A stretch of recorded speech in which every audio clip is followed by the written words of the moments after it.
वंदे मातरम ये हमारे देश के लिए और देश के हित में कोई जरूरी नहीं है, ये एक धार्मिक প্রার্থনা है। এই ইমাম সাহেব যদি নিজেকে কন্ট্রোল না করে তাহলে ওকে ইমিডিয়েটলি এনকাউন্টার করে বাংলাদেশে লাশটা পাচার করে দেওয়া উচিত। আকোদা মসজিদকে সবাই রেসপেক্ট করে, সবকিছু করে, কিন্তু যোগ্য লোককে সবসময় ওখানে বসাতে। সুপ্রিম কোর্টের অর্ডারটাকে মানার চেষ্টা করুন, ভারতের সংবিধান মানুন। আগে দেশভক্তি, তারপরে ধর্মভক্তি। ধর্ম পালন করতে পারছেন না, নামাজ পড়তে পারছেন, রোজা করতে পারছেন, দাড়ি রাখতে পারছেন, টুপি রাখতে পারছেন, তাহলে ধর্ম পালনে তো কোনো বাধা দিচ্ছে না সরকার।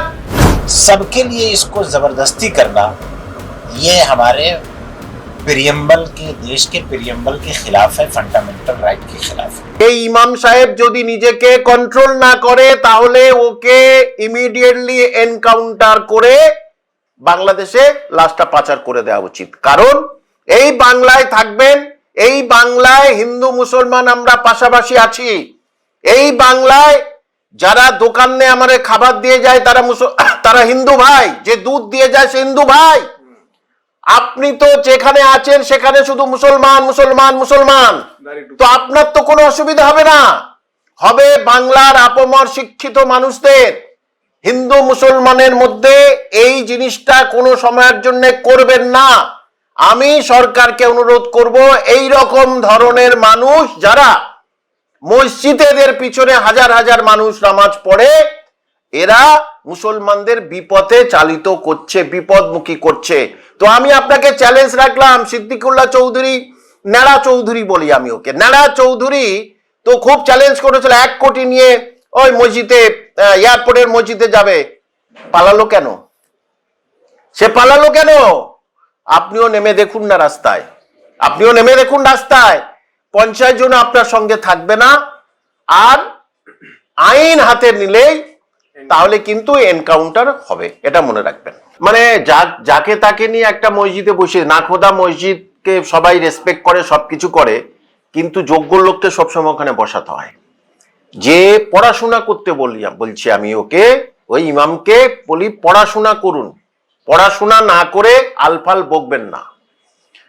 যে প্রথমে আমি প্রশ্ন করছি, ইমাম সাহেব আমার এই প্রশ্নের জবাব দেবেন, যদি পারেন তো দেবেন।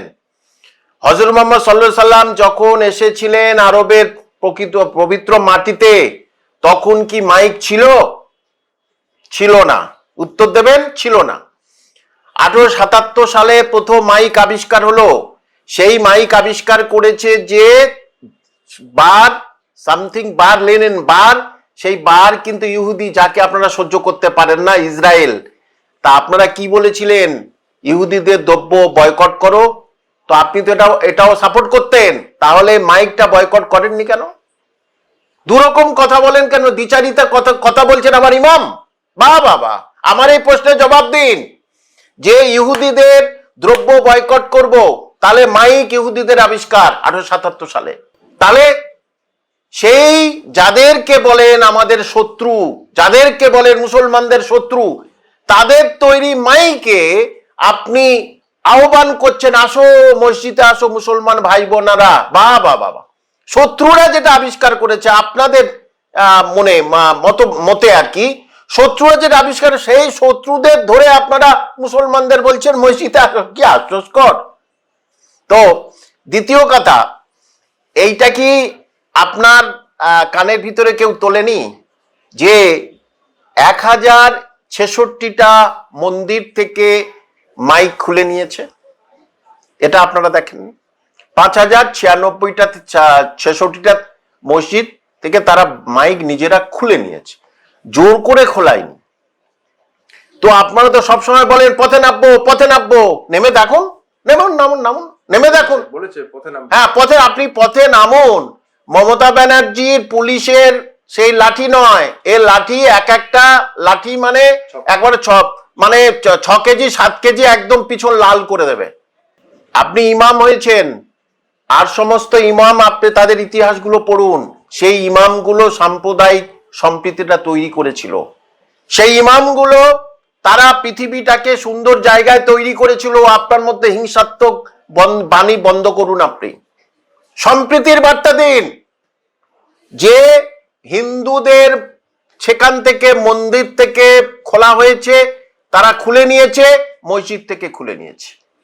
তো আপনারা না খুলে তো পথে নামতে পারতেন, তখনই দেখতে পারতেন আপনাদের কত দৌড়। সুপ্রিম কোর্টের অর্ডারটাকে মানার চেষ্টা করুন, ভারতের সংবিধান মানুন। আগে দেশভক্তি, তারপরে ধর্মভক্তি, এটা ভুলে যাবেন না।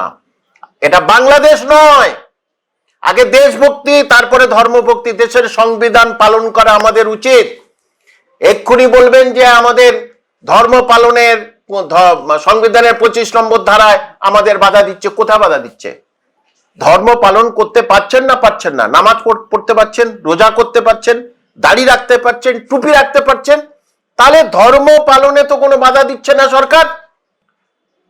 যেখানে মানুষের নানা রকমের সমস্যা হতে পারে, আর আপনি তো ইমানদার বলেন, তো যার ইমান আছে সে তো জানে 5 ওয়াক্ত নামাজ, 5 টাইম নামাজ কখন যেতে হয়, সে নিজেরাই জানে, আপনারা জানেন, সবার কাছে মোবাইল আছে।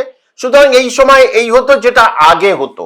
আমরা ছোটবেলায় কোনো মাইক ছিল না, ঠিক সময়ে দেখলাম সবাই মসজিদে চলে যাচ্ছে, নামাজ পড়তে যাচ্ছে।